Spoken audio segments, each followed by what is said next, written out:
যে আমি গাজরের হালুয়ার রেসিপি দেবো কি না, তোমাদেরকে জিজ্ঞেস করেছিলাম আর কমেন্ট করতে বলেছিলাম। তো তোমরা অনেকেই কমেন্ট করেছো, তো আজকে আমি সেই ভিডিওটা বানাচ্ছি। তো চলো দেখাই রেসিপিটা কী করে করতে হবে।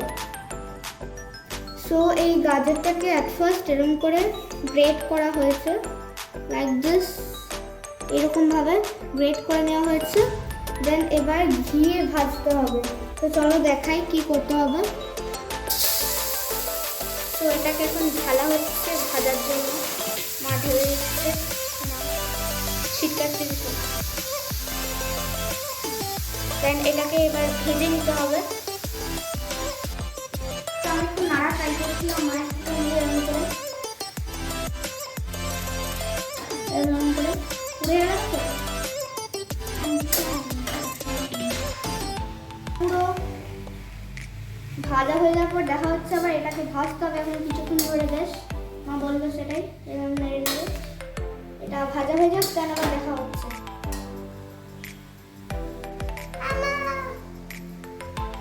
ট্রাই করিনি আর হাতা, এটা কাটা মতো সিনেমা ভুলে গেছি, পরে সেটাকে ফাটিয়ে দিতে হবে।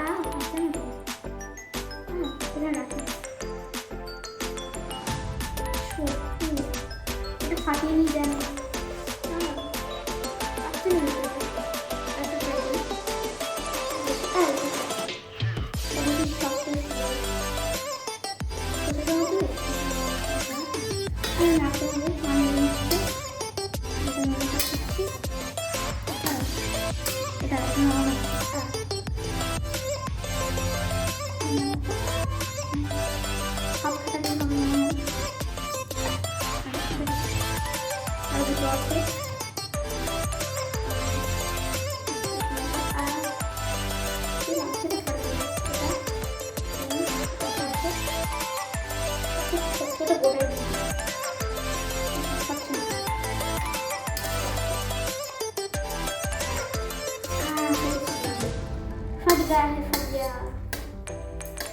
দেখো হয়ে গেছে।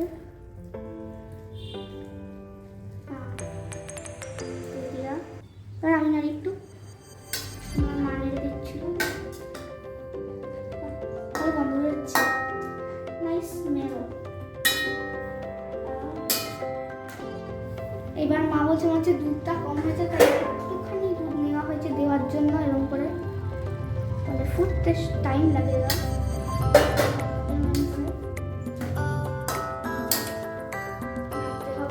সো এবার দিয়ে দিচ্ছি চিনি, এই বাটিটার হাফের একটু বেশি, দেখতে পাচ্ছ হাফের একটুখানি বেশি, এটা দিয়ে দিচ্ছি এর মধ্যে।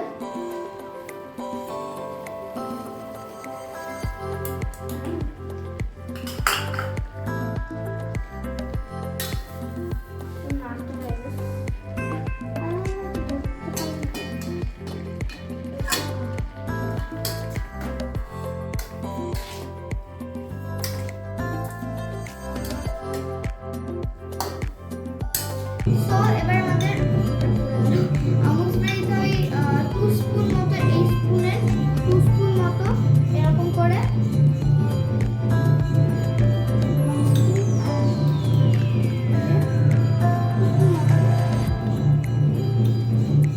এরকম করে দিতে হবে। এবার পুড়ে হচ্ছে নাড়তে হবে, ছাড়া আমি নাড়ছি এরকম করে। এটাকে একটু মিক্স করে দিতে হবে ওপর ওপর করে একটু। এই আমুল স্প্রেটা দিলে টেস্ট অনেক টেস্টটা আরও ভালো লাগে খেতে, দিয়ে দেখছি। আর এই আইডিয়াটা আমার, যে আমুল স্প্রে দেওয়া, আমুল স্প্রে দিয়ে আরও ভালো খেতে লাগে, টেস্টি টেস্টি। বাট যাদের সুগার আছে, ডায়াবেটিস আছে, তারা দেবেন না, ভালো হবে না। যাদের ডায়াবেটিস নেই তারা দিলে বেশ ভালো হবে, টেস্টি হবে।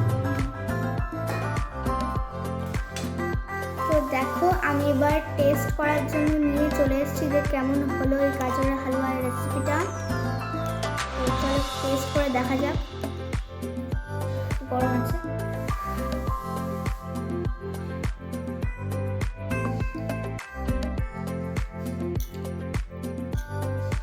প্রতিবারের মতো খুবই সুন্দর হয়েছে।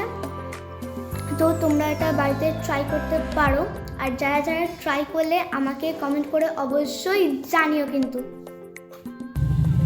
সো আমার এই গাজরের হালুয়া রেসিপিটা ভালো লেগে থাকলে লাইক, শেয়ার, সাবস্ক্রাইব আর কমেন্ট করতে ভুলবে না। আজকের মতো বাই।